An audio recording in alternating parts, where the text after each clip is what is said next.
and South Africa. Trade unionists have raised concerns surrounding enforcement of the collective bargaining agreement, SRC's interference and weak enforcement of labor laws. In a meeting with Cabinet Secretary for Labor and Social Protection, Alfred Mutua, during the pre-Labor Day reflection conference, they called for the harmonization and review of existing labor laws to be in harmony with the Constitution of Kenya 2010. Esidana attended the meeting and brings us this report. The two-day meeting convened by the County Governance Watch culminated into a 6-point communique highlighting pressing concerns for labor unions in Kenya.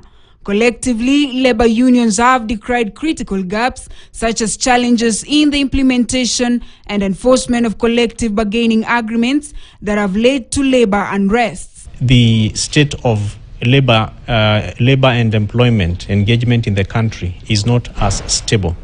And it's not stable because if you look at the number of strikes, if you look at the degree of engagements, especially between employers and workers. Unions decried the ongoing trend of recruitment and promotions into top-level positions in the public sector. We call upon intentional succession planning, inclusion of special interest groups, and recruitment policies that promote generational continuity into the workforce. Trade unions are bigly perturbed at the slow pace at which Kenya ratifies and domesticates key ILO conventions. These critical concerns were arrived at after careful deliberations among 24 labor union and trade organizations. In the communique handed to the Labor CS, weak enforcement of labor laws was highlighted as a gap in Kenya's labor market. We have complained about this union of government. It's called SRC, where we go and negotiate with our employers and agree on things.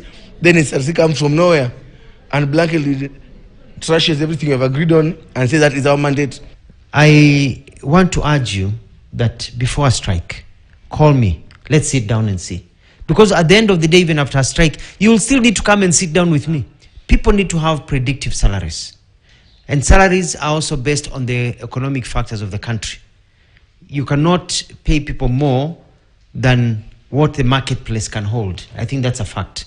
And I think unions, you also have to understand that. At the conference that doubled up as the County Governance Watch 10-year anniversary celebration, Dr. Mutua emphasized on the need to address the enforcement of working hours in the country, reiterating that weak contracts are a challenge. He recommended a need for predictive salaries in the country. While responding to the ask of the trade unionist, Cabinet Secretary Alfred Mutua has said that labor, while critical to Kenya's economy, it is not given the standing it deserves. Hence, the need to address labor-related issues. For KTN, I am Esther Diana, Nairobi. Now, stakeholders in Kenya's financial sector have identified